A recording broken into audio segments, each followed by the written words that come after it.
Great. Well, welcome everyone. My name is Corey Bell. I'm a member of the Global Walkability Correspondents Network.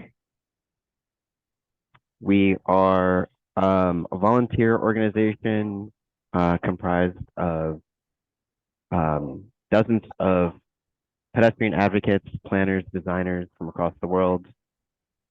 I'm in a coffee shop right now. I apologize if there's some background noise. But we host events, we share information. We're an organization that's committed to promoting walkability in our cities. And today, we're happy to welcome Nat Henry, who's going to give us a presentation on his work around analyzing and mapping the 15-minute city, concept that I'm sure many of you are well aware of.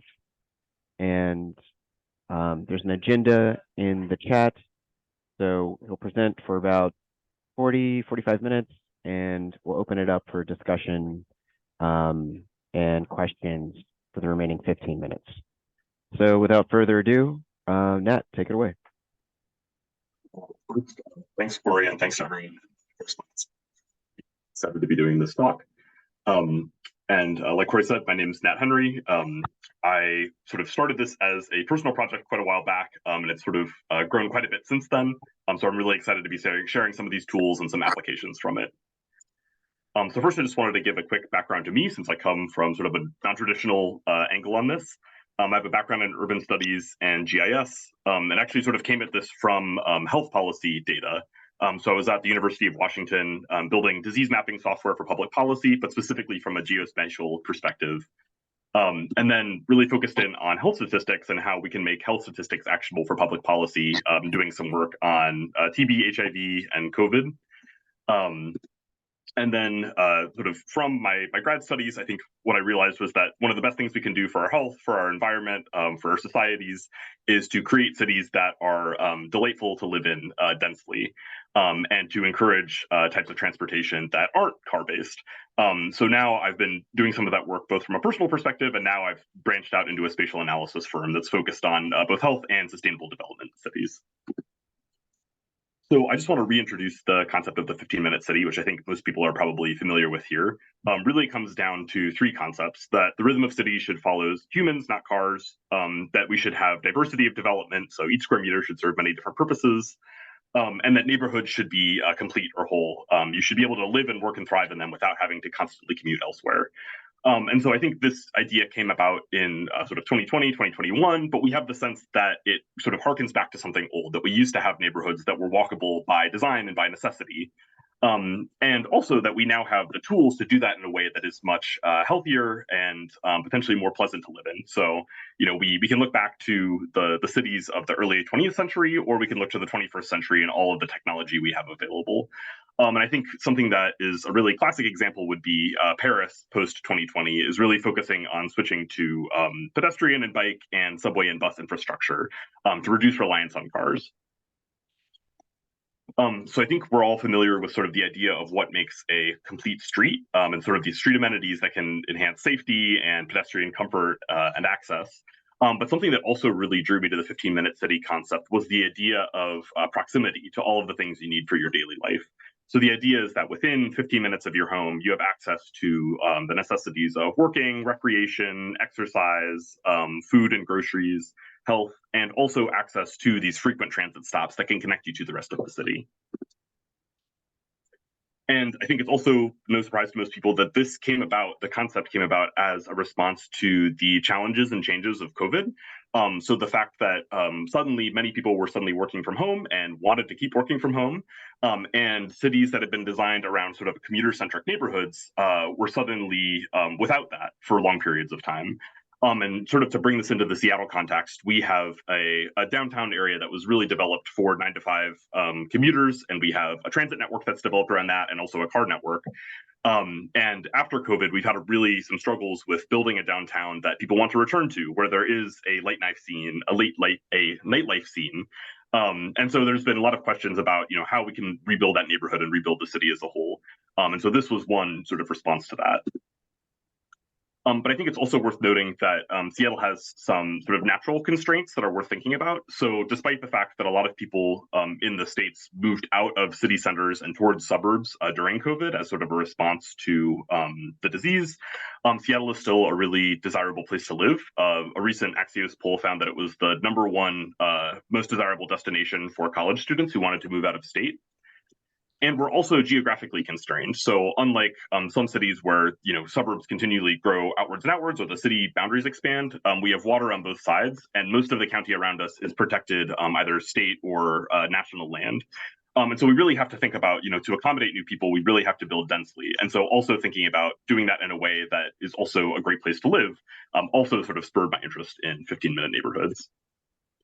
And so now I think I'll start by just digging into the map I created. I'll get into some of the implications and how to build the map after this, but just wanted to show what it looks like first. So the idea is I mapped travel time by walking to several different amenities across Seattle. And my thought was, from a personal perspective, the place where I would want to live would be accessible to all of these amenities at once. And so you can look at access to individual amenities. So this would be the access to a public library. And the color for access to just this one amenity is less than 5 minutes is a deep blue. And then as you get out into the lighter blues and greens, that is 10 to 15 minutes. And then farther out, we have 15 to 20, 20 to 25, and up to 30. And then the gray zones are dark gray means that it's more than 30 minutes away from that amenity. And you can also see I've only included populated blocks because we also have some large parks that would sort of skew the coloring scheme. And the sort of nice thing about this is that you can look at individual amenities and see, just overall transit access to some versus other amenities. Clearly, some are more plentiful than others. But at the same time, you can look at combinations, and basically you start to see the highest travel time across the group of amenities that you're looking at. So what I'm looking at right now is access to libraries, parks, and a bus stop to downtown, all within 15 minutes. And as we start to see this for more amenities that I think most people would be interested in having access to, you start to see the areas go down to sort of the sort of 15-minute walkable or complete neighborhoods. And so I designed this map because I think many people have different definitions of what is sort of their complete set of amenities. For example, we have a light rail in Seattle that is still building out. We just have a single line, but for me, that's a necessary amenity. But you can see when you restrict to that, it pretty quickly narrows down the areas that you can live in Seattle. And essentially, this is the map of light rail access. The other amenities aren't typically are in the same areas that have that link access. And so I think this is something where people can sort of pick and choose their own set. And I think it also sort of targets different groups of people. So people with young children or high school children who might want to live within walkable distance of those schools can start to select those areas. And so just a few takeaways. I'll talk about a little bit more about some of the different applications of this map and implications. But I think one thing that it really showed was which amenities are sort of constraining access across the city. So if we just look at each amenity one at a time, we'll see that starting with coffee shops and restaurants, these sort of more commercial amenities are available almost through the whole city with some exceptions. And so you get, 90 to 95% access across the whole city. And the same goes for bus stops to downtown and also public parks. Parks are an interesting case because there's sort of the idea that you should have access not just to any park, but a park that gives you a certain sense of nature. And there's this idea that parks of a certain size and with a certain greenness lead to better mental health benefits for the people who have access to them. And so for me, I subset down to recreational parks that had an area of greater than 20,000 square feet. But of course, that might vary by different cities and by your own particular requirements. But even so, subsetting down to that group, more than 95% of Seattleites have access to a public park within 15 minutes. That's pretty good. But then it's really these other public amenities of libraries. We think of libraries as maybe having a certain sort of carrying capacity. They need a certain population around them. And so they're less densely placed throughout the city. And so here you start to get, only 50 to 60% of people have access to a library. And the same goes for a supermarket. I think only about 54% of Seattleites have access to a supermarket within 15 minutes.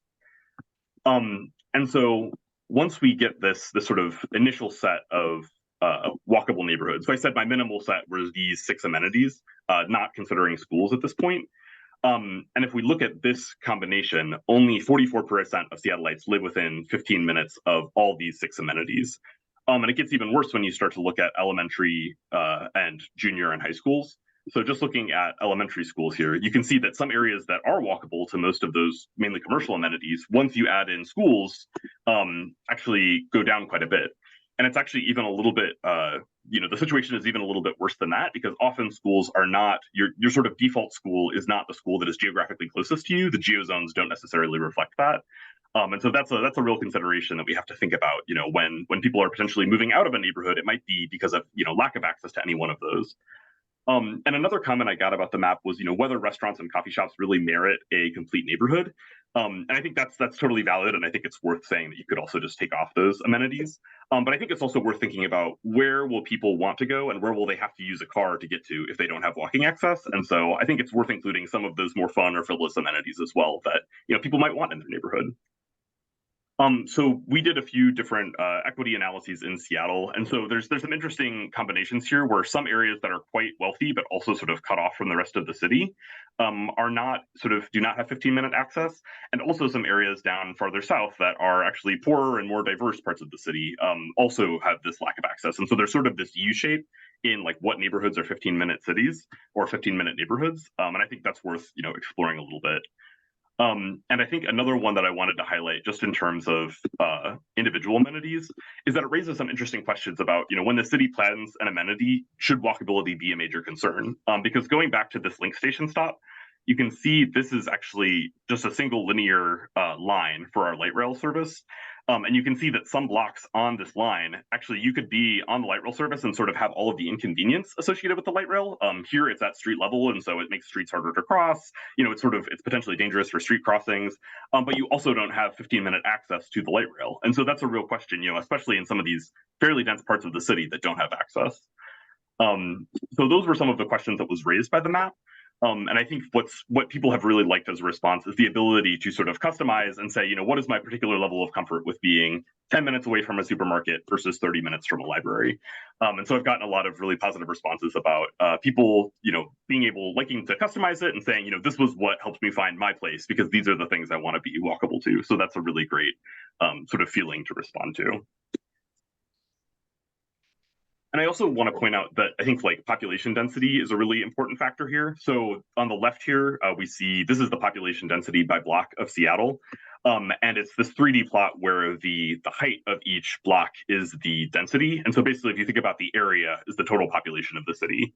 And you can see that there's a really uneven population density across neighborhoods of the city, really concentrated in this sort of downtown, the Capitol Hill neighborhood where I live, and the University District.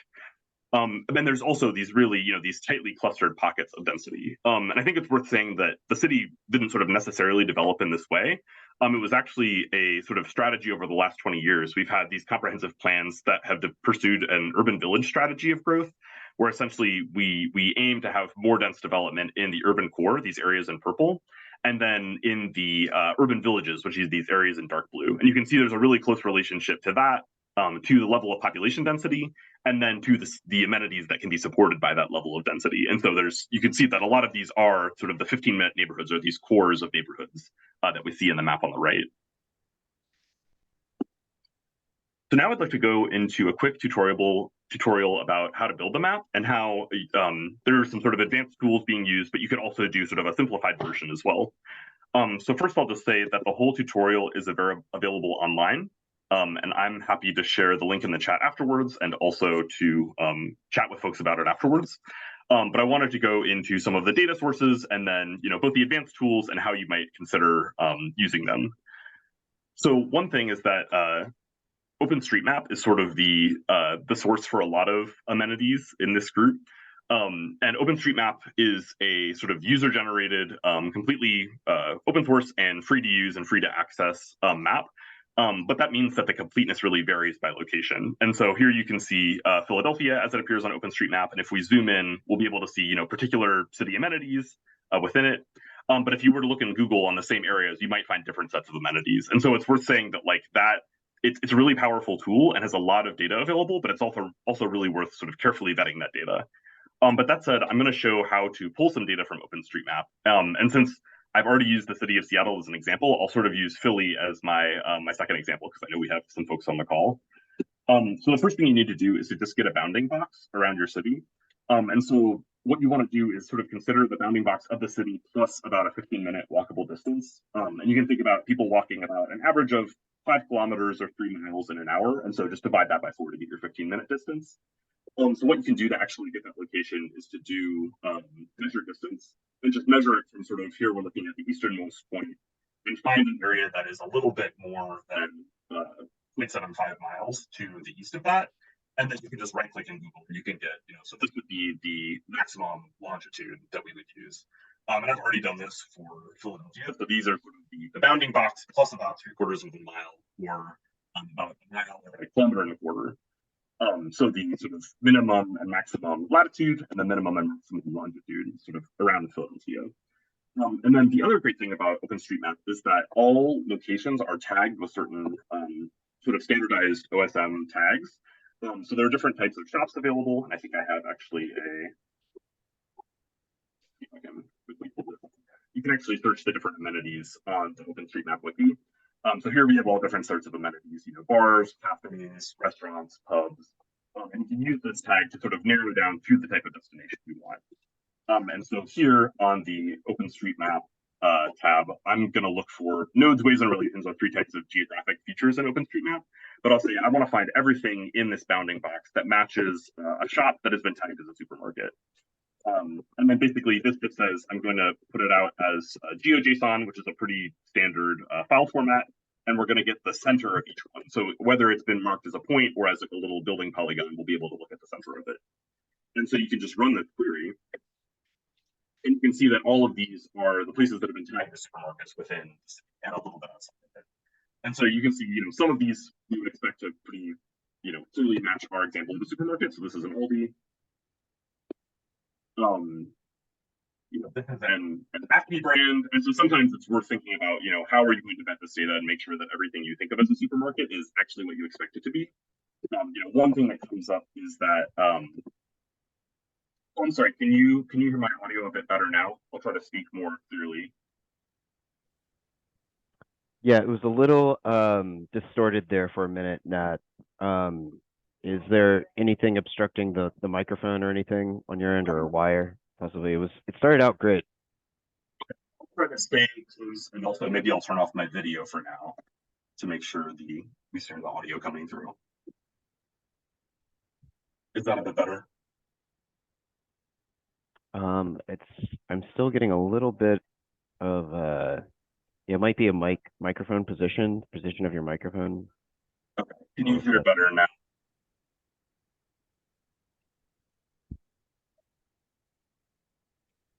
I'm sorry. Can you do a couple of tests, Matt?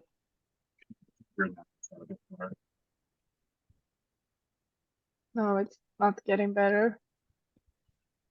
It would be a network issue for his connection to this stream, audio issue. Adjust my volume to max, and then hopefully let me know if you can't hear me. Just cut in, and I'm happy to wait until the connection is better.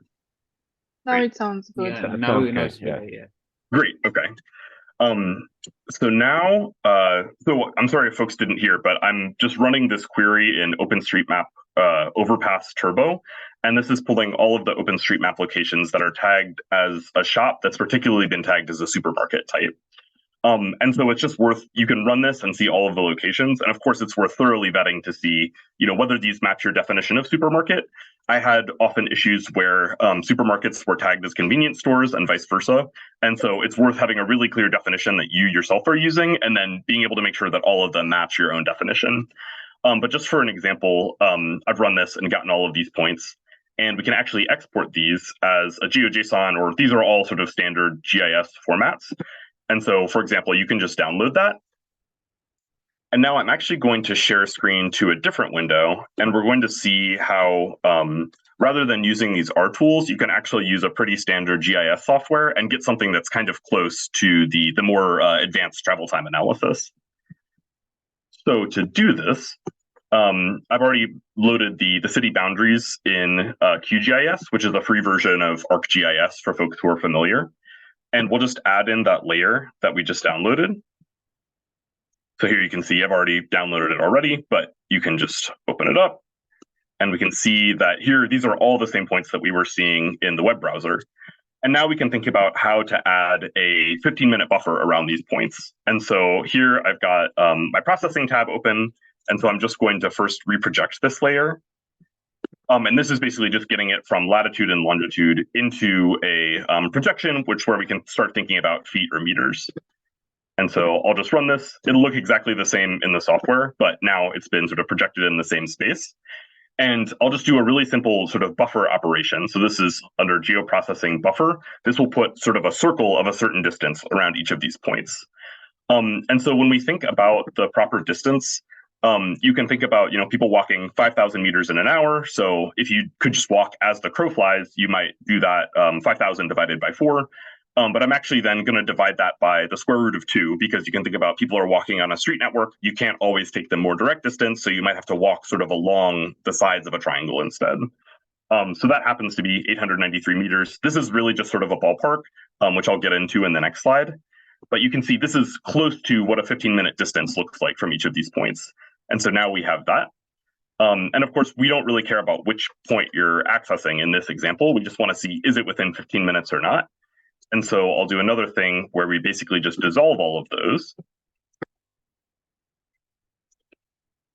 We'll just run that. And now we go from having a lot of layers to just a single sort of object here. And then finally, we're just going to clip it to the boundaries of Philadelphia, because we don't necessarily care about those points outside of it. So we'll do the dissolve version here and clip it with the city limits. Okay, so then taking off all of our old layers, we now have, this is sort of what you can think about as a pretty close approximation of 15-minute walking to supermarkets across Philadelphia. And of course, we can do this for all other different types of data. So here I've pulled the supermarkets from OpenStreetMap, but you can also get things like, library branches, public elementary schools, public parks. And here I also subset to public parks above 20,000 square feet, restaurants and coffee shops, all from OpenStreetMap. And it's also worth saying there's lots of different data sources. Sometimes you might want to actually find the website that just has a list of addresses and just find the latitude, longitude of each one yourself. But you can do all of those different destinations. And then basically you can create these different buffers. So like if we look at, again, libraries and the branches, we have that's sort of a clear 15-minute buffer as well. And basically we can look at all of these different buffers individually as sort of approximate 15-minute boundaries and see sort of the general coverage across the city. Or we can look at the combination of them. And this is where we start to get into, what is the 15-minute city here? So basically what we want is the intersection of all these different destinations. And so you can start to sort of see this visually, and you can actually do this in an analysis as well, where if you look up intersection, so you can do this intersection across many layers, and basically it'll ask, what is your input layer? So we're saying we want all of these within the Philadelphia city limits, and then you can add all of your 15-minute boundaries as well. So all of the different 15-minute sort of buffers that we've created. So I've actually already run those because it takes a little while to run. But when we sort of do the intersection of all of those, all 6, we can see these are the areas that are a 15-minute walk to all 6 of those amenities. So supermarkets, libraries, public elementary schools, parks, restaurants, and coffee shops. And I thought that it was a little unfair to include coffee shops in this. In Seattle, I include coffee shops because they're so common, and I think people do sort of think of it as a necessity, but I know that's not universal. And so here's an example that shows 5 amenities minus the coffee shops. And again, this is just an approximation. And I think that it's worth pointing out that, there are barriers to travel. And so this is absolutely the case in Seattle, which is why I switched to sort of more of an advanced routing engine. And it's also the case in Philly to some extent. There's clear bodies of water that are sort of infrequently crossed over, and highways, which are sometimes easy to cross over under and sometimes sort of perform a major sort of barrier between neighborhoods. And you can see that some of these buffers have been, it was about 900 meters, but that meters crosses over the river in a place where there may or may not be a bridge. And so that's why I ended up using this routing engine for my analysis instead. So now I'm going to reshare back to Chrome.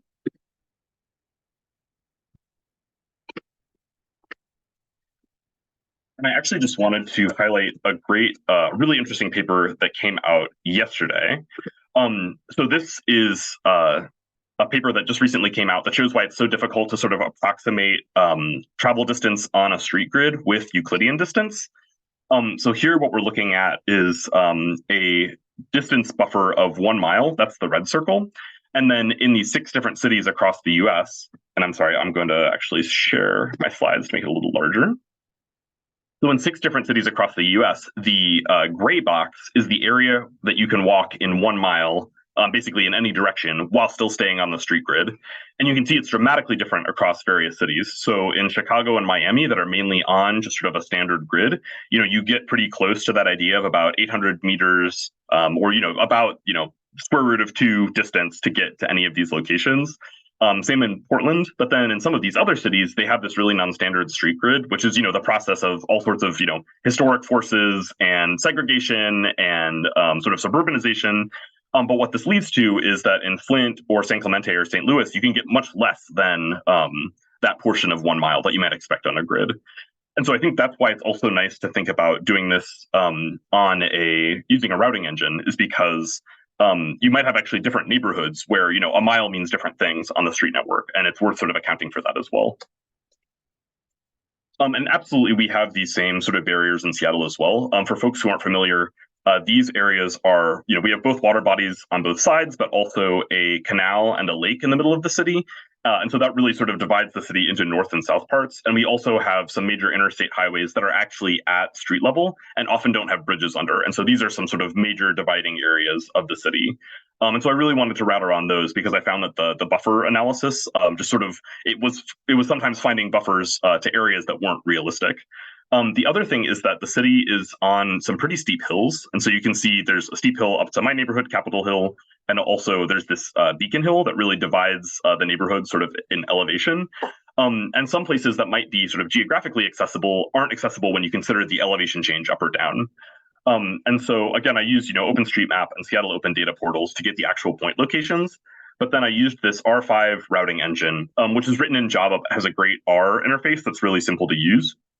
And what's great is that you can basically put in the street network from OpenStreetMap, and you can also put in a map, basically a digital elevation model of the city, and they'll account for differences in walking speed when you're walking up and down hills. So it's a bit more of a realistic, distance or travel time from point to point. And then I did R for data preparation, but you'll find in the tutorial, it should all be set up where you just have to download the packages, and then you change some things in this configuration file, basically which city you're expecting to do the analysis for, and it should sort of download everything and run the whole analysis for you. And then finally, that interactive tool that I was using for the data visualization is Leaflet.js. And that's something where it has an R package, and the actual, the original map and also the tutorial is just written in native JavaScript. So the idea is that you would run the analysis part and it just spits out this data file that you would then read in using the interactive tool. And again, just really want to sort of highlight the need for thorough vetting, both because, a difference in sort of 1 point can mean the difference between walkability and no walkability in a neighborhood. And I think people, when they see this map, they really want to be able to trust it and sort of, especially if there's an important thing like a school or a library missing, that sort of erodes their faith in the whole map. And so I think it's really worth going through, especially the more sparse destinations by hand. So now I'm going to go into some quick critiques of the concept, and I'm going to aim to end by about 10:40, so we have lots of time for discussion, and then also some reactions to the map that I saw. So I think one thing it's worth saying is that there was sort of this conspiracy theory around 15-minute neighborhoods where people were sort of hypothesizing that you weren't allowed to leave the neighborhood. And I think that's a pretty silly idea and not worth responding to. But it's something where I did get a lot of responses to the map that were in that vein. And so I think it's just worth pointing out that, once you start making 15-minute city maps, you might get some of that reaction. But I think there's some also more well thought out sort of responses or reactions to it that are worth addressing directly. So one was a piece by Matthew Iglesias, who's sort of a think tank writer in Washington, D.C. And his point was that cities often have these destinations that need a large density of people or just a large overall population to sustain. And these are some of the things that we often like best about cities. So the idea that you might have a second run art house theater and, only 1 in 1,000 people is interested in it. But in a city with a population of 500,000 people, it can sustain multiple of those theaters, even if they're not within 15 minutes. And same thing with, potentially like ethnic grocery stores, things where, the population that would use it is spread out. And really his sort of theory is that the thing that makes cities great is connections between neighborhoods, not completeness of individual neighborhoods. And so I think that's, a reasonable point. I think that from the perspective of having necessities physically close, we still want to think about this idea of a complete neighborhood or a 15-minute neighborhood because it will stop people from using cars as the most convenient method to get across the city. But I think absolutely, the idea of 15-minute neighborhoods should be developed alongside, a really robust public transit system because it's both sort of the connections in the neighborhood and across the city that make it, that make it a pleasant place to live.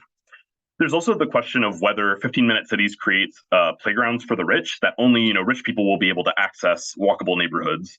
And so there is some research showing that longer commute times, if you shorten your commute time by, I think, 30 minutes, it's the equivalent to basically making thousands of dollars more per year in terms of its contribution to your happiness. And so people are, in terms of actual happiness, there is sort of a monetary value that people do put on being accessible to things. And there's also sort of related research showing that people are willing to pay more for being close to these amenities. But I think that sort of that asks the question, do we want to think about 15-minute neighborhoods within a city where sort of people have just access in that neighborhood to amenities? Or do we want to create a city where basically everyone within the city has access to those amenities? And I think that's sort of the difference between what Seattle is currently, where there are these sort of dense pockets of development, and what it could be, which is where we have these amenities more strategically spread out so that more people can access them. And also think about the concept of development or, density in the city as being something that is more equitably spread across the city, not concentrated in these, a few dense pockets. And I think it's also worth thinking here about when you see the areas that are often cut off from a lot of these amenities, it is both, areas with lower resources that have been sort of historically, isolated from the rest of the city, but also these rich neighborhoods that have been deliberately isolated from the rest of the city and are often like literally gated communities where there is separation from, dense urban development. And so I think this critique falls down a little bit in terms of just the historical development of cities. But it's worth thinking about, what is an equitable path towards, creating walkability for everyone. And then finally, the idea of whether or not it isolates city neighborhoods. I think this sort of gets related to, the idea of connection between neighborhoods versus connections within neighborhoods. And I think the response to this is actually something that I heard in the reactions to the map, which is that when you start to have these walkable amenities, people actually tend to feel less isolated in their neighborhoods. It's an isolating experience to live in a neighborhood where you have to drive everywhere to see people, to see your friends, to get to a social gathering place, to get to your daily necessities. So I think this is something where actually we create people who feel more connected to their communities, less isolated by being part of that walkable neighborhood. So some of the reactions that I had just among friends and other folks in Seattle and people online actually were, this is going to help me choose my next apartment, which makes me very happy that, people who prioritize walkability can start to think about, where are, how accessible are different places to the amenities that they need. Somebody who said, I live in a place that's less walkable and, my number one concern is getting my kid to school safely every day because I don't want to drive them. And so thinking about like this being also something that where people already live in a place, it is part of their dinner table conversation. And so, people who also care about the politics and the sort of visuals of creating a walkable city should know that it would pay off for a lot of people and not just people who are sort of like more in the urbanist vein. And then somebody online, one of my favorite comments to the map was this story about someone who lived in a neighborhood that didn't have a lot of amenities nearby. And one little grocery store opened, and it was like a little bodega plus coffee shop plus a little outdoor seating area. And he said it completely changed the character of the entire neighborhood because suddenly people are meeting each other, they're talking day to day.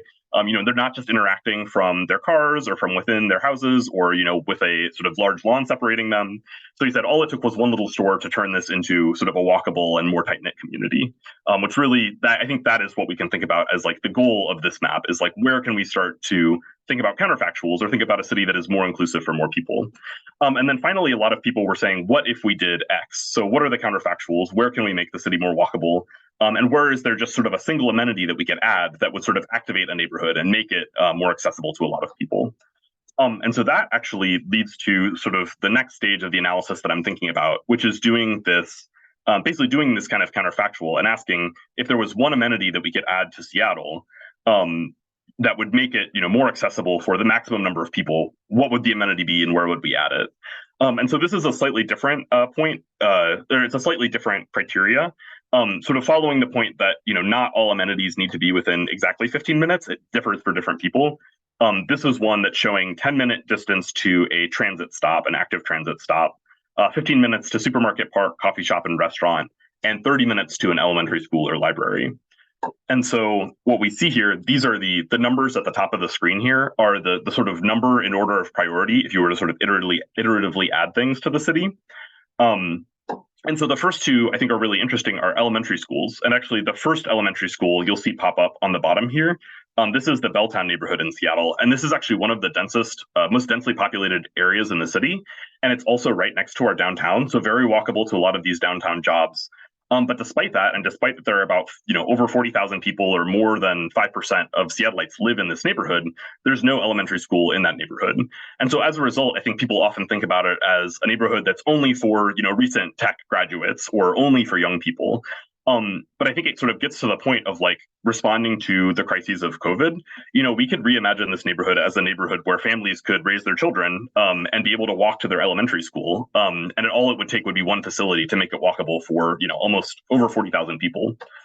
And I think sort of by that same token, these first these first five are all public amenities. And if you added them up, it would make the city walkable, by this criteria for over 15% of our population. And so I think that's worth thinking about. There's obviously trade-offs to having, more sort of spread out schools that have more resources per school, but then also the amenity of walkability. And so thinking about maybe there's a way to have smaller libraries or smaller schools or sort of, little schools that you attend like once or twice a week as little sort of outposts that might make this possible or doable for more parts of the city. And then I think another interesting part of this counterfactual is that they're added iteratively. And when you add certain amenities, so like, for example, in number 6, a supermarket gets added to this neighborhood sort of around the university district. And after that, actually, when you add a library, it activates a larger portion of the neighborhood because previous amenities have been added. And so we can think about doing this in terms of like one at a time, or think about, are there sort of packages of destinations that could be added all in the same neighborhood to actually sort of create like a walkable zone for the entire surrounding area. And so in terms of what's next, I definitely want to think more about those counterfactuals and other extensions. I've also made the mapping tutorial available online, so it should be pretty easily replicable. In terms of cities in the United States, I think it literally is just a matter of changing a few things in a file. But for places outside the US, I think it's totally analogous, and there would just be a few different tweaks at the beginning. And I'd be happy to talk through that with anyone who's interested.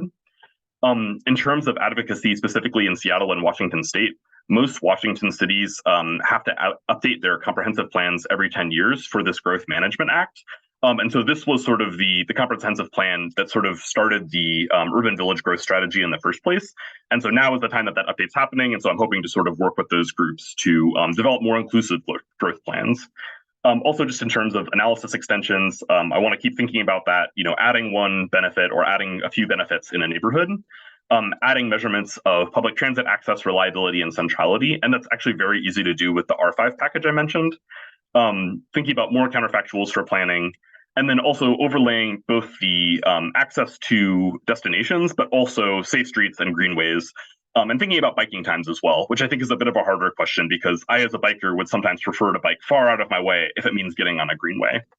And then finally, I've started my own public interest consulting firm. And if you have sort of just general questions about health or urban development or walkability in your city, I would love for you to reach out and talk more.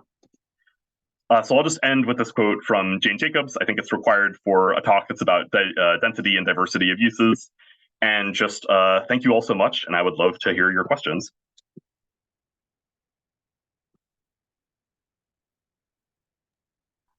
Excellent. Thank you, Nat. Thank you so much. This is a wealth of information. Yes, people, if you can put your questions in the chat, I think that might be the most efficient. Or if you can't type in the chat, feel free to raise your hand if you can do that, and then you can just unmute yourself and ask a question. But again, yeah, and here are the links. I recommend checking out Nat's websites. I began the tutorial last night, but still need to spend more time sinking my teeth into it. Very interesting. We have one question already. Jeremiah writes, have you found a way to do surface areas around a point versus a buffer to take into consideration real-time walking using QGIS? So I thought about this. I tried a few different ways using like a GIS GUI. And so one is that like there are network analysis tools. So like in ArcGIS, there is like a whole network analysis package that you could use to actually load in the street network and basically do walking times on a street network. I think in QGIS there's like GraphGIS as an extension you can add, and I think it does have those same network analysis tools, and so you could try that. I think it might be a little bit less out of the box because often those are just developed for like you basically put anything in the road network and it'll consider that you can walk on any street, which is often not true if you've got like highways running through your city. Another thing I considered, and I think this would work well if your street is generally or your city is generally on a grid except for some barriers, and there's not huge elevation changes. I basically used the sort of breaking points like rivers and highways to basically divide the city into sort of walkable sort of areas or sort of areas that you would consider as like the walking zone. And so like in the Seattle example, I broke it up by, the I-5 is the big highway that goes sort of north-south. And so I sort of broke into areas that were east of west of that and also north and south of our canal. And so there, if you do the buffers and you figure out sort of a relationship between like Euclidean distance and distance on a network, which is, you can think about dividing by the square root of 2 or something, that will get you pretty close. And really the thing that made me drop that analysis was that Seattle does have those big hills. And so especially just downhill versus uphill are just two very different walking times. So I wanted a tool that could account for that. And still of the tools I've worked with, I think that R5R, R5 is the Java package, and R5R is the R interface, and it's a really pretty powerful tool and fairly straightforward to set up. So if you are all using sort of R or Python, I think that's a good way to go. And thanks, David.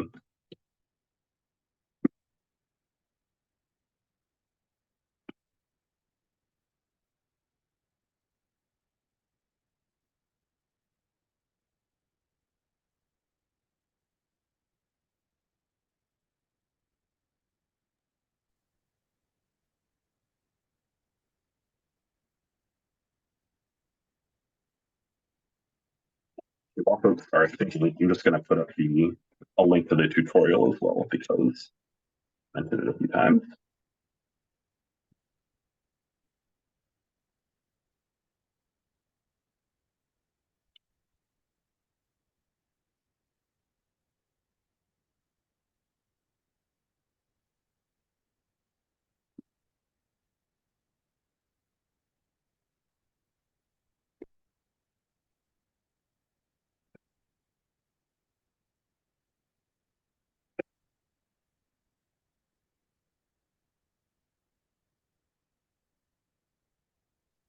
So a question from Paula is, do you consider a layer of quality of sidewalk or walking infrastructure in the analysis of accessibility, or is it purely distance?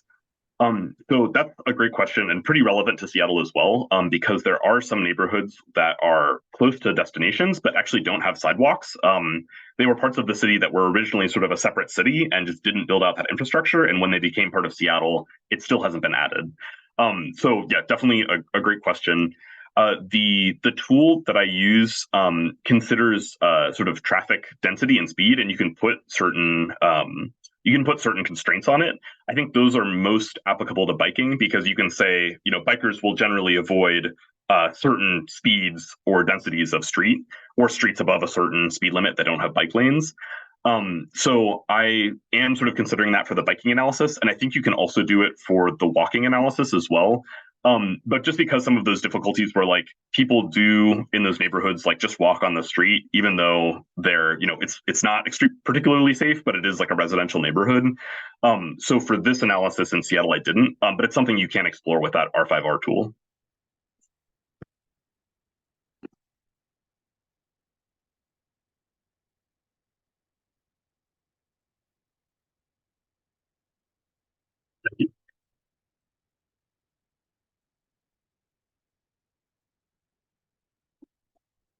To that general point, I think that's sort of one of the big next steps of this analysis is like overlaying the places where people should be able to walk because they have access to different sort of amenities within 15 minutes versus the places that people want to walk because they have access to safe streets and pedestrian friendly neighborhoods.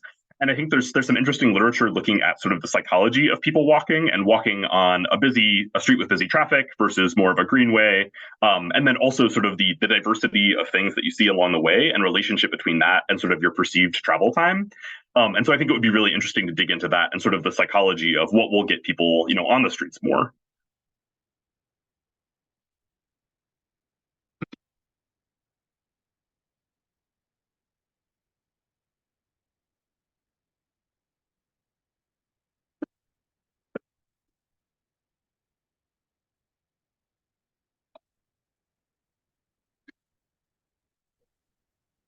Yeah, this is great, Nat. I was kind of thinking too about you had one slide, um, you know, I think scratching the surface of sort of the missing components that would make a neighborhood walkable. Um, and I feel like it's a bit of a chicken egg um, situation at times where businesses may not want to move into an area where they feel like there's not enough density, and developers may not want to build more densely if they feel like there's not an existing sort of set of amenities for people. So I'm not exactly sure what my question is, but I was just throwing that out there. And in the interim, we can go to questions that have come up into the chat. Raluca says, this may sound weird, but I believe people might consider parking as an important amenity. Could that be represented on the map, or do you believe this is important to represent? Yeah. So first, to your point, Corey, I think I totally agree that it is this sort of odd. People like these amenities need density to thrive, but also you want to build densely around the amenities that already exist.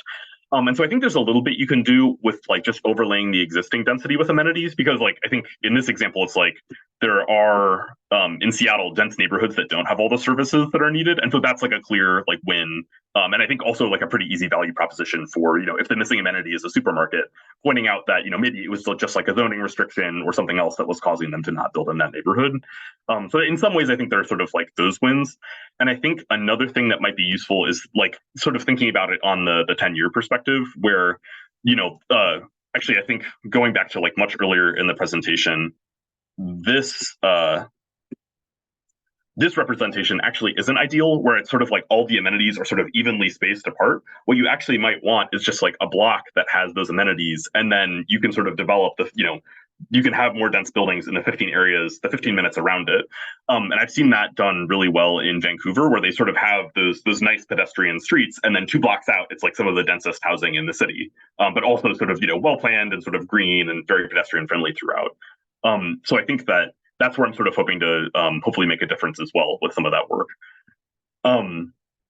And to your question, Hormuz, I think that, I think parking is absolutely an important amenity for a lot of people, and especially folks who are coming into the city.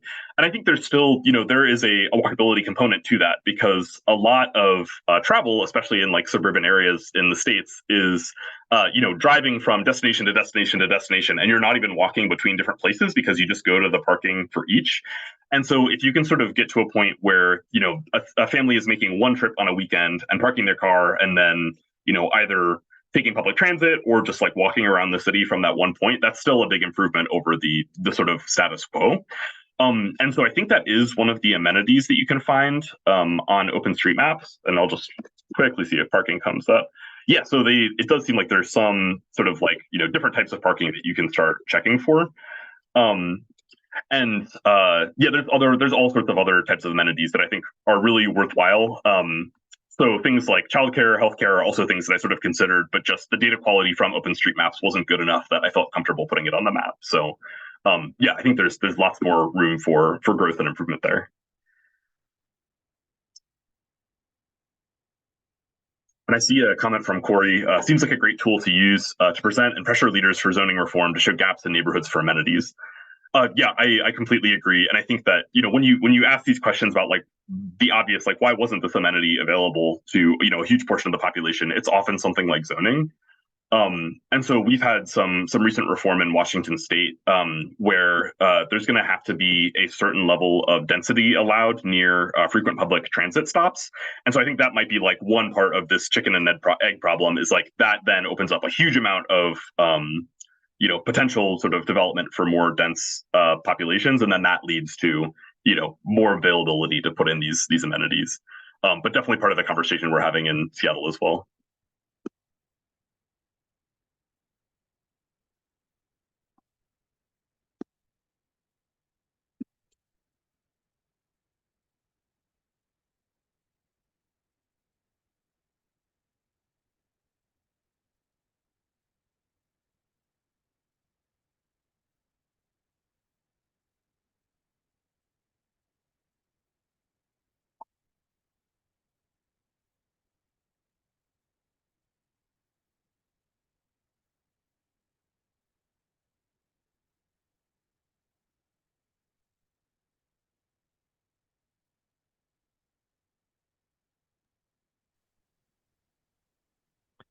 Thanks, Nat. One more question I was thinking about. You mentioned the importance of data integrity, and I don't know if you have any suggestions or tips on fact checking, the locations of amenities, or the type, making sure that the type actually matches the label, and how people can sort of control for that risk in the analysis.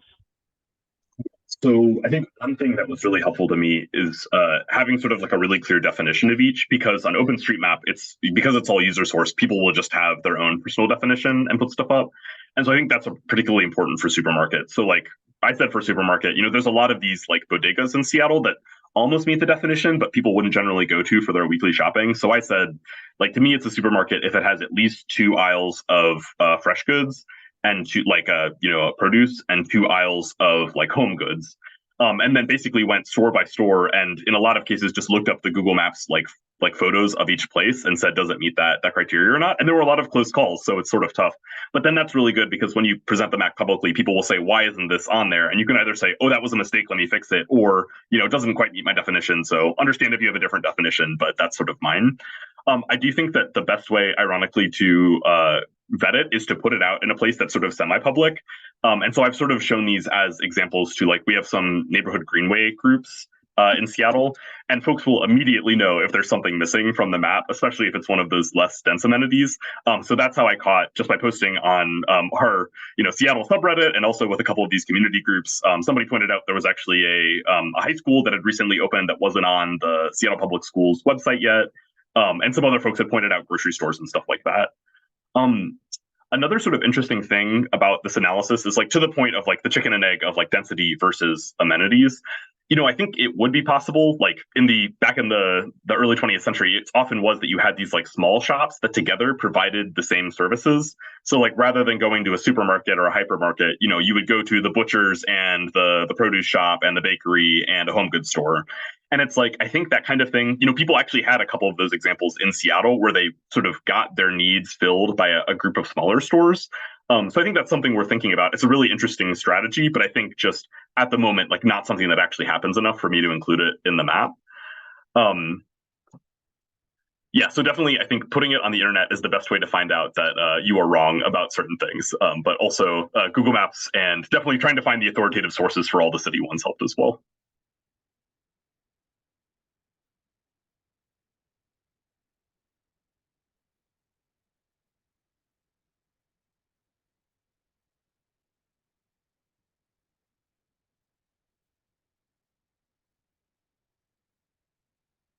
I guess one last thing I'll just say is that people have asked, like, why don't you just make this map for the whole United States? Like, you've got all this OpenStreetMap data. And I think I was pretty lucky that Seattle has a lot of OpenStreetMap contributors. There's sort of a big geospatial open source community here. And there's also a lot of companies that, so Microsoft is based in the Seattle area. Google has an office here. And so there's a lot of companies with an interest, Expedia's here, in sort of making that data up to date. So I think it really varies city to city. And so sometimes you might just find that, it's like 50% missing and you just need to go to a different data source instead, or like search it yourself on Google Maps. So I think that's the number one sort of barrier to putting it in more places, is like finding those good sources of data. I think is a little bit more of a manual task than just saying query it for the entire United States.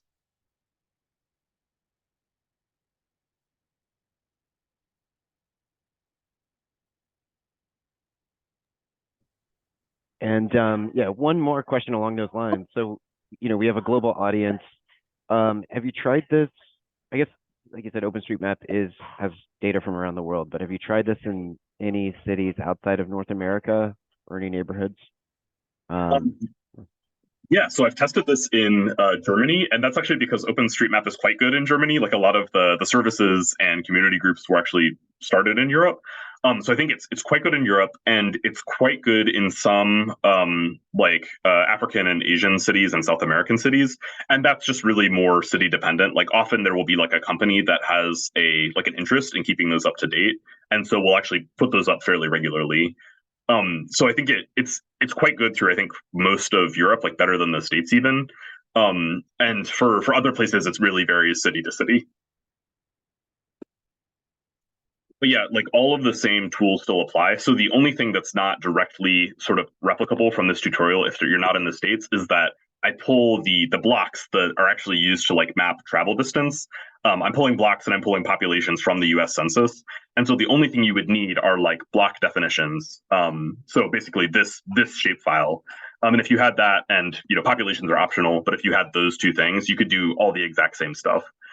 If you had sort of fairly complete OpenStreetMap, like road grid and destinations for your city.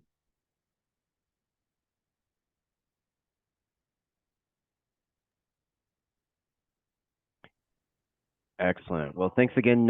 Any final questions? Nat's contact information is on the screen now. And really appreciate your time. Again, this was amazing. Thanks so much for the talk. And yeah, if people are interested in learning more about the Global Correspondents Network, just Google us. We have events constantly, and it's a great way to connect with other folks interested in walkability. And with that, I think we're at time. Thanks for having me. Great. Thank you, everyone. Thanks for coming out. Thank you. Bye.